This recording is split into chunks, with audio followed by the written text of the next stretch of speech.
I've gotten so tired of everybody making their own top 10 videos that I'm going to make my own top 10. Stick around.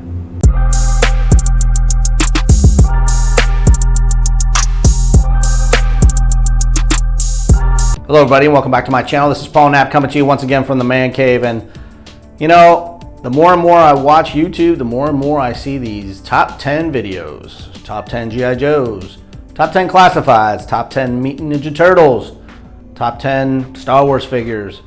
So I've decided to make my own top 10 video. However, I'm going to put a little twist on it. These are the top 10 toys that I had as a child growing up. Stick around. Just a little background before I start my presentation on my top 10 toys. I grew up in a family of 7 children. I was number 6 out of 7, so a lot of my toys were hand-me-downs from my older brothers. Also, we did not have a lot of money growing up. So when we received toys, you receive toys at your birthday or Christmas. So when you see these toys, you're going to say, wow, you had that or you got that. That was a once-a-year toy. Sears or Montgomery Ward's back in those days. There was no Toys R Us.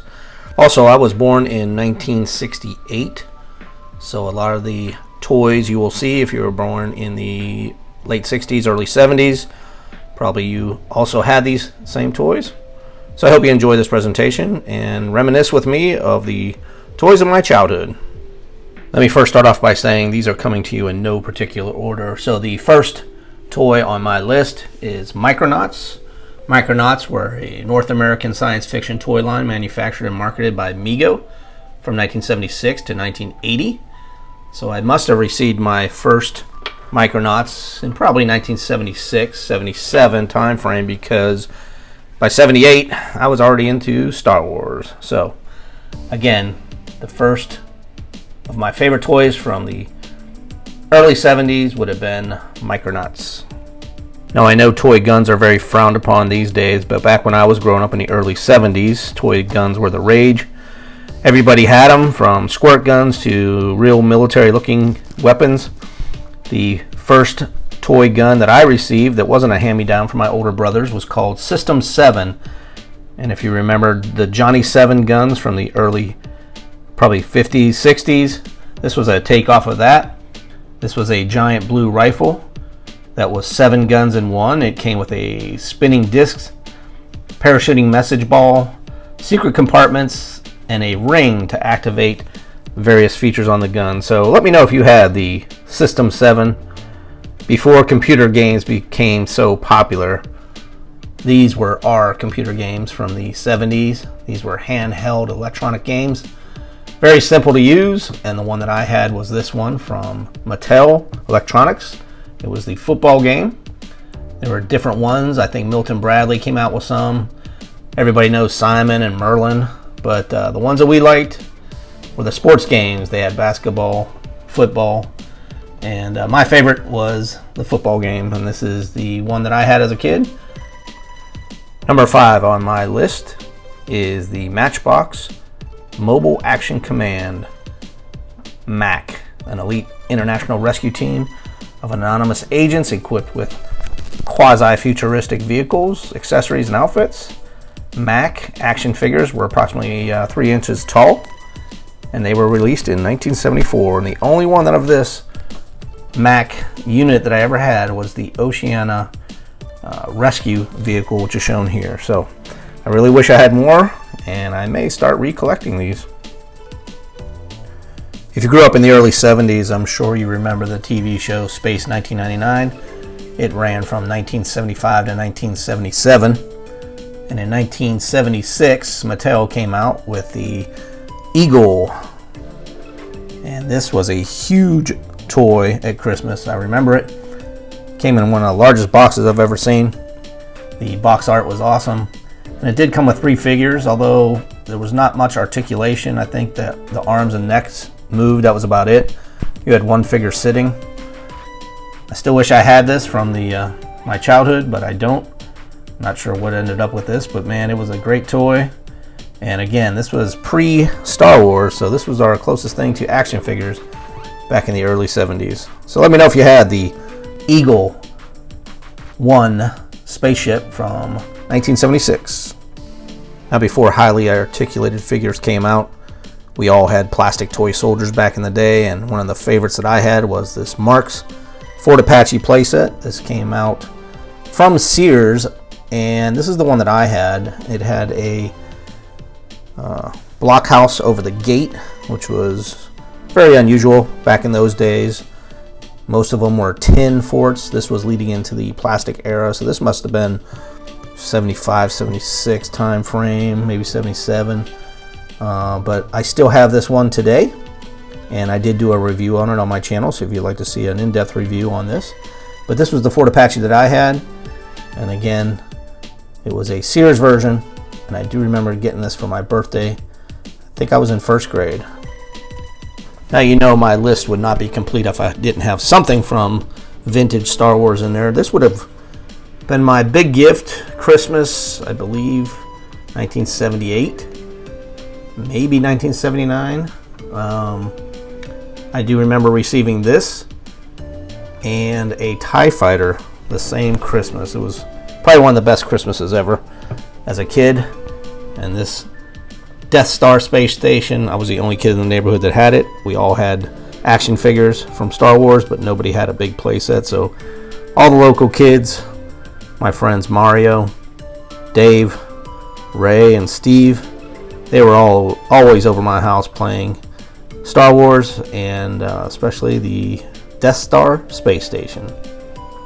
The Marx Guns of Navarone. Now, this is the Navarone that I had. They did come out with several versions. This probably came out in 75, maybe 76, and I still have it to this day. It is complete and in great working condition.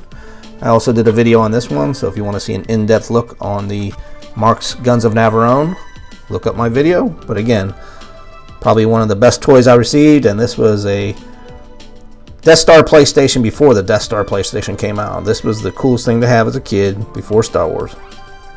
Now, what kid in the late 70s, early 80s did not have the official Atari 2600 video computer system? This was actually released in 1977. I probably didn't get mine until 78, but I think every kid in my neighborhood had one.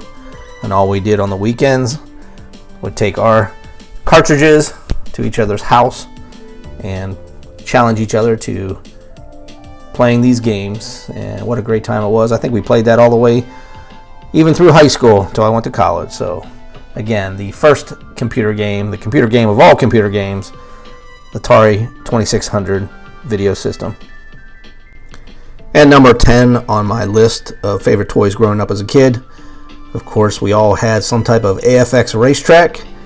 I had two different sets as a kid. I had the one on the right, and I remember that was the Jackie Stewart one, and I really wanted the Mario Andretti one because Mario Andretti was really popular back then, and I was kind of bummed that I had the Jackie Stewart one, but it was still fun. And a lot of the other neighbor kids, especially my neighbor Rick Shawley, he I think to this day still collects the vehicles from that. You just don't see kids playing with toys like this anymore, and what a great time to grow up in the late to early 80s time frame. So if you had an AFX racetrack, let me know which one you had.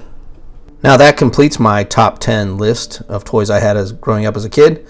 And I know what you're saying, Paul, you're such a huge 1/6 scale G.I. Joe collector. You must have had some as a kid. Well, I actually did. I had two figures, but they were hand-me-downs from my older brother.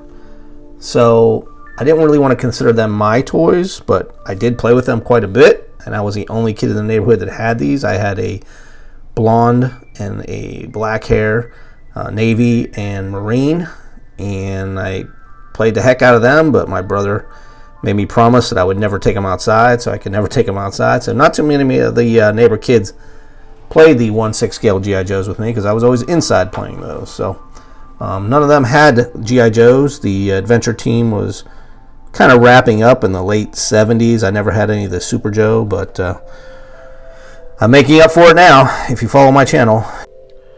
Now, I don't know if you can consider this a toy, but it's definitely going to be an honorable mention on my list of top 10 things to do as a kid was playing Army, man. We were in the woods constantly.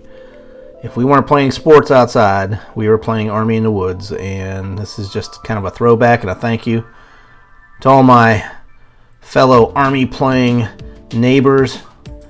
And you can see here, these are pictures of me growing up.